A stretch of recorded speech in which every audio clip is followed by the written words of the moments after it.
Hello students, आज के इस वीडियो में हम एक्सरसाइज 2.1 के क्वेश्चंस यहाँ पर सॉल्व करेंगे। तो सबसे पहले फर्स्ट क्वेश्चन, इफ़ ये ऑर्डर पेयर है x/3 + 1, y-2/3 is equal to, ये ऑर्डर पेयर है 5/3, 1/3। ये दो ऑर्डर पेयर इक्वल हैं। Find the value of x and y। आपने x और y की वैल्यू निकालनी है। तो हम यहाँ से इसको कैसे निकालेंगे? तो चलो आओ शुरू करते हैं इसका। तो आपको दिया है कि जो ये ऑर्डर पेयर है ये इस ऑर्डर पेयर के बराबर है। तो टू ऑर्डर पेयर कब इक्वल होते हैं? When their corresponding elements are equal. जैसे ये कोई ऑर्डर पेयर है x, y में इस तरफ रफ काम कर रहा हूँ। ये मान लो इस ऑर्डर पेयर के बराबर है a, b के बराबर है। यदि ये दोनों ऑर्डर पेयर इक्वल हैं तो then their corresponding elements are equal. मतलब इसका फर्स्ट एलिमेंट इसके फर्स्ट एलिमेंट के बराबर होगा, इसका सेकंड एलिमेंट इसके सेकंड एलिमेंट के बराबर होगा। That is x is equal to a and y is equal to b के बराबर होगा। तो यही फॉर्मूला हम यहाँ यूज करेंगे कि ये दो ऑर्डर पेयर जो हैं ये इक्वल हैं। तो therefore their corresponding elements are equal. मतलब फर्स्ट एलिमेंट इसके फर्स्ट एलिमेंट के बराबर होगा, इसका सेकंड एलिमेंट इसके सेकंड एलिमेंट के बराबर होगा। तो x/3 + 1 किसके बराबर होगा? 5/3 के इक्वल होगा। और y-2/3 किसके इक्वल होगा? 1/3 के। तो यहाँ से हम x और y की वैल्यू निकालेंगे। तो यहाँ से कैसे निकालेंगे? जब भी इक्वेशन में यदि कोई डिनोमिनेटर है तो उन सब डिनोमिनेटर का आप एलसीएम निकालो और पूरी इक्वेशन को उससे मल्टीप्लाई करके जो इक्वेशन है वो थोड़ी इजी हो जाती है सॉल्व करने के लिए। तो मैं यहाँ 3 से मल्टीप्लाई कर रहा हूँ इसको। यदि 3 से मल्टीप्लाई करता हूँ तो यहाँ 3 कट जाएगा तो आपके पास x रह जाएगा, प्लस यहाँ 3 से मल्टीप्लाई करता हूँ तो 3 आ जाएगा, इज इक्वल टू यहाँ 3 से मल्टीप्लाई करता हूँ तो कट जाएगा तो इज इक्वल टू 5। तो इजी हो गई इक्वेशन। तो x की वैल्यू आई आपके पास 5 - 3 इज इक्वल टू 2। तो इसी तरह से इस इक्वेशन को भी आप यहाँ सॉल्व कर सकते हैं। यहाँ आपने 3 से मल्टीप्लाई करना है तो ये हो गया 3y माइनस यहाँ 3 से कट गया, ये 2 रह गया, इज इक्वल टू यहाँ 1 रह गया। यदि 3 से मल्टीप्लाई करेंगे तो ये कट जाएगा। तो यहाँ से आप y की वैल्यू निकाल सकते हैं। 2 को यहाँ ले गए तो ये माइनस है तो दूसरी तरफ प्लस हो गया। तो y की वैल्यू आई 2, ये 3 हो गया, 3/3 इज इक्वल टू 1। तो y की वैल्यू 1 और x की वैल्यू 2। तो ये आपका आंसर आ गया। तो ये था आपका फर्स्ट क्वेश्चन। इसके बाद है आपका second question, if the set A has 3 elements and the set B, आपको दिया है सेट B, इसमें 3 एलिमेंट है 3, 4, 5, then find the number of elements in A cross B। जो कार्टेशियन प्रोडक्ट है A और B का कि उसमें कितने एलिमेंट होंगे। तो आपको क्या दिया है कि number of element in A, कि A में कितने एलिमेंट है। इसको इस तरह से लिखते हैं, इसको इस तरह से लिखते हैं, आपने सेट में पढ़ा है कि number of element in A, कि A में कितने एलिमेंट है, इसको इस तरह से लिखा जाता है। तो इसमें 3 एलिमेंट दिए हैं आपको और सेट B दिया है आपको ये। तो B में कितने एलिमेंट है? तो therefore number of element in B 1, 2, 3। तो 3 एलिमेंट है इसमें। तो number of element in A cross B, कि A क्रॉस B में कितने एलिमेंट होते हैं, वो होते हैं, ये फॉर्मूला है कार्टेशियन प्रोडक्ट में जो आर्टिकल है इसके ऊपर वीडियो बनाया तो वहाँ से आप देख सकते हैं कि इसमें कितने एलिमेंट होते हैं। जितने A में एलिमेंट है इंटू जितने B में एलिमेंट है, तो 3 × 3 9 एलिमेंट्स। तो इसमें जो है 9 एलिमेंट्स होंगे। तो ये आपका आंसर है। तो ये हो गया आपका सेकेंड क्वेश्चन। इसके बाद आया आपका थर्ड क्वेश्चन, ये if G is equal to 7, 8, ये सेट दिया है कोई, एंड H, ये दो सेट दिए हैं, find G cross H and H cross G। तो आपने कार्टेशियन प्रोडक्ट G और H का निकालना है और H और G का निकालना है। तो कैसे निकालेंगे? तो ये आपको G सेट दिया है और ये आपको H सेट दिया है। तो G में कितने एलिमेंट है? 2 एलिमेंट्स हैं, एच में 3 एलिमेंट्स हैं, तो जी क्रॉस एच में कितने एलिमेंट्स होने चाहिए? 3 इंटू 2 6 एलिमेंट होने चाहिए। तो इसको कैसे निकालेंगे? तो जी क्रॉस एच निकालते हैं। तो जी सेट आपका ये है, क्रॉस एच सेट आपका ये है। तो कैसे निकालेंगे? तो जो जी कार्टेशियन प्रोडक्ट, ये भी क्या होता है? ये सेट होता है ऑर्डर्ड पेयर्स का। किसका होता है? ऑर्डर्ड पेयर का होता है। तो इसको हम करली ब्रैकेट में लिखते हैं। सेट को हमेशा सेट रोस्टर फॉर्म में यदि लिखना है या सेट बिल्डर, तो इसको करली ब्रैकेट में लिखते हैं। तो ये करली ब्रैकेट है, ये इंपॉर्टेंट है इसमें। तो इसको कैसे निकालेंगे? तो ये आपने कार्टेशियन प्रोडक्ट में पढ़ा है। तो पहले 7 के साथ इस दूसरे वाले सेट के ऑर्डर पेयर बनाएंगे, फिर 8 के साथ बनाएंगे ऑर्डर पेयर। तो ये हो गया पहला ऑर्डर पेयर। ऑर्डर पेयर क्या होता है? स्मॉल ब्रैकेट होता है, ये स्मॉल ब्रैकेट होता है। तो 7,5 ये। तो फिर 7 के 4 के साथ ऑर्डर पेयर, 7 का 2 के साथ, फिर 8 का 5 के साथ, 8 का 4 के साथ, फिर 8 का 2 के साथ ऑर्डर पेयर, और आपका करली ब्रैकेट है बंद। और यहाँ इस बात का विशेष ध्यान रखें आप कि जब आप ऑर्डर पेयर लिखते हैं, कई बार बच्चे क्या करते हैं कि ये तो ठीक है करली ब्रैकेट लगा दे, यहाँ भी करली ब्रैकेट लगा देते हैं, तो वो फिर गलत हो जाता है।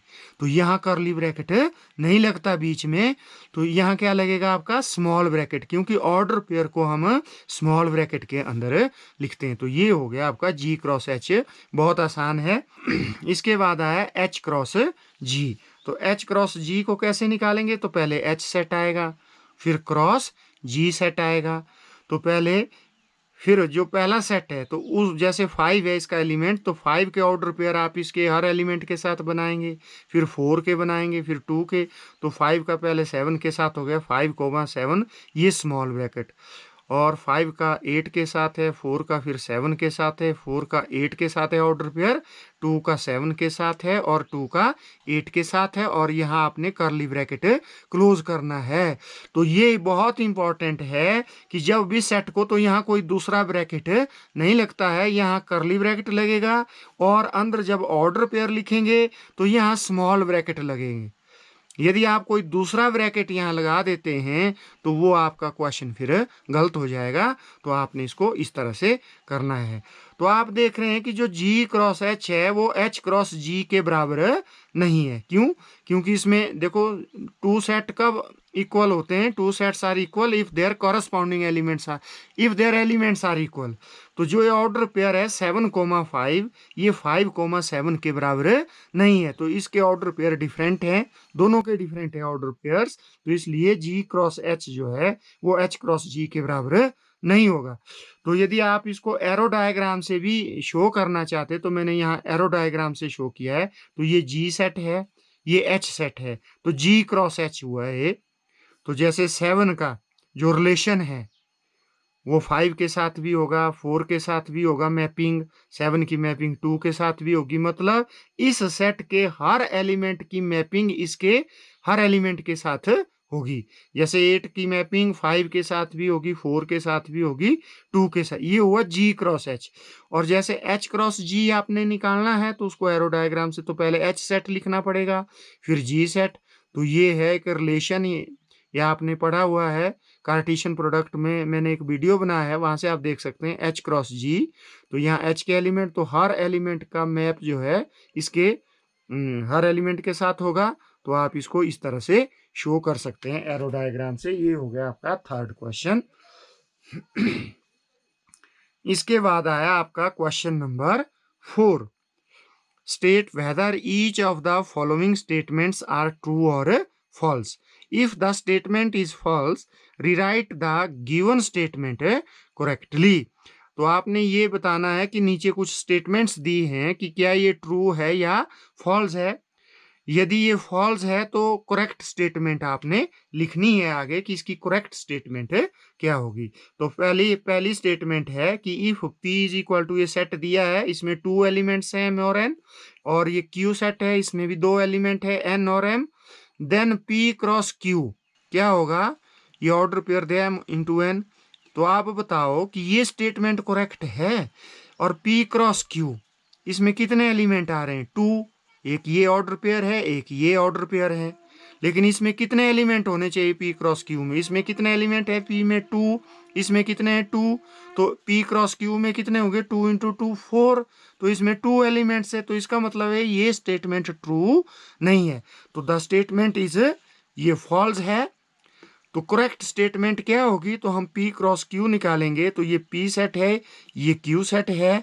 तो इसके जो फर्स्ट सेट है, इसके हर एलिमेंट का आपने इसके सेकंड एलिमेंट के साथ ऑर्डर पेयर लिखने हैं। तो पहला ऑर्डर पेयर आएगा M, N, दूसरा आएगा M, M, तीसरा आएगा N, N और चौथा आएगा N, M। तो ट्रू स्टेटमेंट, जो करेक्ट स्टेटमेंट है वो ये होगी। तो ये हो गया इसका आपका फर्स्ट पार्ट। और इसका सेकंड पार्ट, यदि ये statement if A and B are non empty sets, ये कोई नॉन एम्प्टी है, मतलब कुछ ना कुछ इसमें एलिमेंट्स हैं, then A cross B is a non empty set of ordered pairs, इस तरह का x, y such that x belongs to A, कि जो ये फर्स्ट एलिमेंट है ये सेट A को बिलोंग करेगा, और जो ये सेकंड एलिमेंट है ये सेकंड सेट को बिलोंग करेगा। जैसे A क्रॉस B, यदि ये x, y ऑर्डर पेयर है, A क्रॉस B को बिलोंग करता है, तो इसका मतलब जो फर्स्ट एलिमेंट है वो सेट A का होगा, और जो सेकंड एलिमेंट है वो सेट B का होगा। तो ये तो करेक्ट स्टेटमेंट है। द स्टेटमेंट इज ट्रू है। क्यों है ट्रू? इफ मान लो जैसे ये ऑर्डर पेयर दिया है कि ये इसको बिलोंग करता है सेट का, मतलब A क्रॉस B का एलिमेंट है, तो दिस इंप्लाई जो इसका फर्स्ट एलिमेंट है वो सेट A को बिलोंग करता है, और जो सेकंड एलिमेंट है वो सेट B को बिलोंग करता है। तो ये स्टेटमेंट करेक्ट है। आप यहाँ देख रहे हैं जैसे हमने यहाँ P क्रॉस Q निकाला था, तो P के एलिमेंट ये है और Q के ये है, ठीक है। अब ये जो M, N लिखा है, तो ये ऑर्डर पेयर इसका है, तो जो फर्स्ट एलिमेंट है M ये सेट P का है, और जो सेकंड एलिमेंट N है ये सेट Q का है। तो इस तरह से ये स्टेटमेंट ट्रू है। इसके बाद आया क्वेश्चन नंबर 4 का थर्ड पार्ट।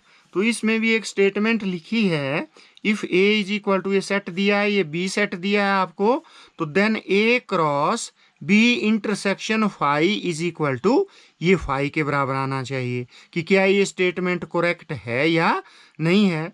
तो ये जो स्टेटमेंट है ये ट्रू है। क्यों ट्रू है?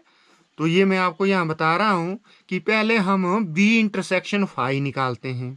ये सेट B है, इंटरसेक्शन ये फाई सेट है। रोस्टर फॉर्म में हम एम्प्टी सेट को ऐसे लिखते हैं, और सेट बिल्डर फॉर्म में इसको फाई से डिनोट करते हैं। तो ये सेट में जो एम्प्टी सेट का कंसेप्ट है, वहाँ पर मैंने एक वीडियो में आपको ये बताया है कि एम्प्टी सेट को सेट बिल्डर फॉर्म में फाई से डिनोट करते हैं, और रोस्टर फॉर्म में इसको ऐसे लिखते हैं, कर्ली ब्रैकेट और बीच में कुछ भी नहीं यहाँ लिखेंगे, ठीक है। अब इनका इंटरसेक्शन निकालें। इंटरसेक्शन क्या होता है? आपने सेट में पढ़ा है, इंटरसेक्शन होता है कि दोनों के जो कॉमन एलिमेंट है वो यहाँ आएंगे, लेकिन यहाँ तो कोई एलिमेंट ही नहीं है, तो कॉमन इसमें कुछ भी नहीं आएगा, मतलब एम्प्टी आएगा। तो बी इंटरसेक्शन फाई, यदि किसी भी सेट का इंटरसेक्शन यदि एम्प्टी सेट के साथ निकालेंगे तो आंसर आएगा एम्प्टी सेट। अब हम इसको निकालते हैं कि ए क्रॉस बी इंटरसेक्शन फाई, तो ये हो गया ए क्रॉस फाई, क्योंकि ये फाई के बराबर है, ठीक है। ये ए सेट है क्रॉस फाई। अब इसके हर एलिमेंट का ऑर्डर पेयर हम इसके एलिमेंट के साथ लिखेंगे, लेकिन यहाँ तो कोई एलिमेंट नहीं है, तो इसका मतलब है कोई भी ऑर्डर पेयर यहाँ पर नहीं आएगा, तो ये सेट भी खाली रहेगा, एम्प्टी रहेगा, तो कोई एलिमेंट नहीं है। तो इसका आंसर कितना आया? 5। तो इसका मतलब है कि ये जो स्टेटमेंट है ये ट्रू है। ये हो गया आपका क्वेश्चन नंबर 4। तो इसके बाद है आपका क्वेश्चन नंबर 5। तो क्वेश्चन नंबर 5 क्या है कि ये सेट ए दिया है आपको -1, 1, फाइंड ए क्रॉस ए, ये निकालना है। तो आप ए क्रॉस ए कैसे निकालेंगे? ये सेट ए दिया है, तो सबसे पहले आपको ए क्रॉस ए निकालना पड़ेगा। तो ये सेट ए है, ये सेट ए है, तो इसके हर एलिमेंट का ऑर्डर पेयर लिखेंगे दूसरे एलिमेंट के साथ, जैसे -1 का -1 के साथ, फिर -1 का 1 के साथ, फिर 1 का -1 के साथ, फिर 1 का 1 के साथ, ऑर्डर पेयर हो गया। ये कर्ली ब्रैकेट क्लोज कर दिया। मैं बार बार ये कह रहा हूँ कि जब भी आप ये कार्टेशियन प्रोडक्ट लिखते हैं तो ये कर्ली ब्रैकेट लगेगा, जो ऑर्डर पेयर है यहाँ कौन सा ब्रैकेट लगेगा, स्मॉल ब्रैकेट लगेगा, यहाँ करली ब्रैकेट नहीं लगता है। यदि आप यहाँ करली ब्रैकेट ऐसे लगा देंगे तो ये क्वेश्चन आपका गलत हो जाएगा, वो फिर पावर सेट होगा। आपने पावर सेट पढ़ा है सेट में, तो फिर ये कार्टेशियन प्रोडक्ट नहीं रहेगा। ये ए क्रॉस ए आ गया। अब आप ए क्रॉस ए निकालेंगे, तो पहले ए सेट लिख दिया क्रॉस, आगे ए क्रॉस ए आपने ये निकाला तो इसके आगे ये लिख दिया है। तो अब इसके हर एलिमेंट का ऑर्डर पेयर आपने इनके साथ लिखने हैं, ट्रिपलेट जिसको बोलते हैं हम। तो पहले -1 का इसके साथ, तो ये हो गया -1 कोमा -1 कोमा -1। फिर -1 का इसके साथ निकालेंगे तो ये हो गया -1 फिर -1 1, इस तरह से। फिर 1 का, फिर -1 का इसके साथ निकालेंगे, इसी तरह से -1 का इसके साथ, फिर 1 का, तो ये हो गया 1 कोमा -1 कोमा -1। ये जो हो गया 1 कोमा -1 कोमा -1, फिर 1 का इसके साथ, तो इस तरह से इसको आप निकाल सकते हैं। तो ये हो गया आपका क्वेश्चन नंबर 5। इसके बाद आया आपका क्वेश्चन नंबर 6 कि if A cross B is equal to, आपको दिया है, ये दिया है A cross B, A comma x, A comma y, B comma x, B comma y, order pair दे, A Cartesian product of A और B दिया है। फाइंड ए एंड बी, आपने सेट ए और बी निकालना है। तो कैसे निकालेंगे यहाँ से, तो आपको ए क्रॉस बी दिया है ये, ठीक है। तो ए सेट क्या होगा, ए सेट क्या होगा, ए के एलिमेंट्स कौन कौन से होंगे, जो फर्स्ट एलिमेंट होंगे ऑर्डर पेयर के वो ए के एलिमेंट होंगे। जैसे एक ए है, बी है, बी है, तो ए सेट में 2 एलिमेंट हुए, एक ए और दूसरा बी। क्योंकि हम जब भी हम रोस्टर फॉर्म में लिखते हैं एलिमेंट्स को, हम रिपीट नहीं एलिमेंट को करेंगे कि ए कोमा ए लिख दिया, उसको एक बार ही लिखेंगे। तो जो set A, that is set of all first elements of the ordered pair, जितने भी ऑर्डर पेयर के फर्स्ट एलिमेंट है वो सेट ए के एलिमेंट होंगे, जितने भी सेकंड एलिमेंट है वो सेट बी के होंगे। तो ए सेट हुआ आपका ए कोमा बी, और बी सेट हुआ आपका करली ब्रैकेट में एक्स कोमा वाई, जो सेकंड एलिमेंट। तो ये आपका हो गया क्वेश्चन नंबर 6। तो आज के इस वीडियो के लिए इतना ही। Thank you and have a nice day.